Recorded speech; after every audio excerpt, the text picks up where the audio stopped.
Évangile de Jésus-Christ selon saint Jean. Jésus avait rencontré ses premiers disciples. Le lendemain, il décida de partir pour la Galilée. Il rencontre Philippe et lui dit « Suis-moi ». Philippe était de Bethsaïde comme André et Pierre. Philippe rencontre Nathanaël et lui dit « Celui dont parle la loi de Moïse et les prophètes, nous l'avons trouvé. C'est Jésus, fils de Joseph de Nazareth. » Nathanaël répliqua « De Nazareth, peut-il sortir de là quelque chose de bon ?» Philippe répond « Viens et tu verras. » Lorsque Jésus voit Nathanaël venir à lui, il déclare « Voici un véritable fils d'Israël, un homme qui ne sait pas mentir. » Nathanaël lui demande « Comment me connais-tu » Jésus lui répond « Avant que Philippe te parle, quand tu étais sous le figuier, je t'ai vu. » Nathanaël lui dit « Rabbi, c'est toi le Fils de Dieu, c'est toi le roi d'Israël. » Jésus reprend « Je te dis que je t'ai vu sous le figuier, et c'est pour cela que tu crois. Tu verras des choses plus grandes encore. » Et il ajoute « Amen, amen, je vous le dis. Vous verrez les cieux ouverts, avec les anges de Dieu qui montent et descendent au-dessus du Fils de l'homme.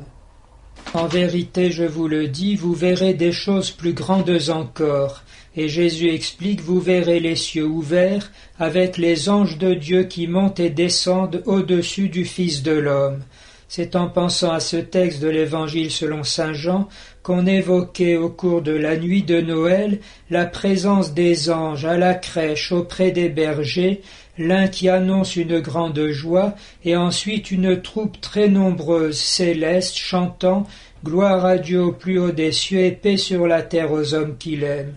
Il nous faudra toujours faire un effort pour nous mettre dans la vraie dimension de notre foi qui est littéralement infinie, puisqu'elle nous donne accès à Dieu lui-même, étant une vertu théologale, comme aussi l'espérance et la charité. On ne peut pas mieux dire à quel point la vie chrétienne est une immersion pure et simple en Dieu lui-même, une assomption au sein de la communion trinitaire, Père, Fils et Saint-Esprit.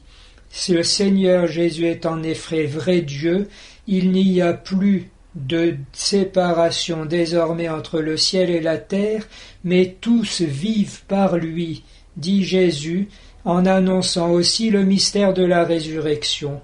À partir du Christ, nous avons alors en effet toutes choses, et nous devons tout embrasser à partir de cette perspective proprement divine. L'effet du péché originel et de nos péchés personnels est souvent de ramener les choses à notre pointure, à notre petite dimension, même en faisant effort tout de même pour être un peu ouvert, comme l'on dit de nos jours.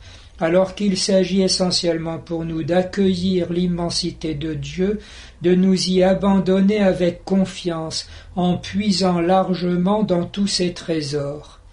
Alors nous serons les nouveaux évangélisateurs dont le monde a besoin et que l'Église nous encourage à devenir en nous ramenant précisément à la foi.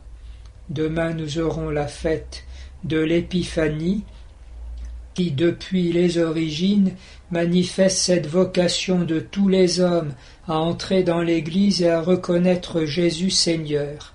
C'est cela qui nous réjouit profondément et à cela que nous nous engageons, que nous devons nous consacrer par l'action, par la prière, par la parole et aussi par l'offrande de tous nous-mêmes, en union au Seigneur Jésus, sachant qu'il est devenu roi de l'univers et berger des multitudes, justement lorsqu'il a donné sa vie en s'offrant lui-même sur la croix.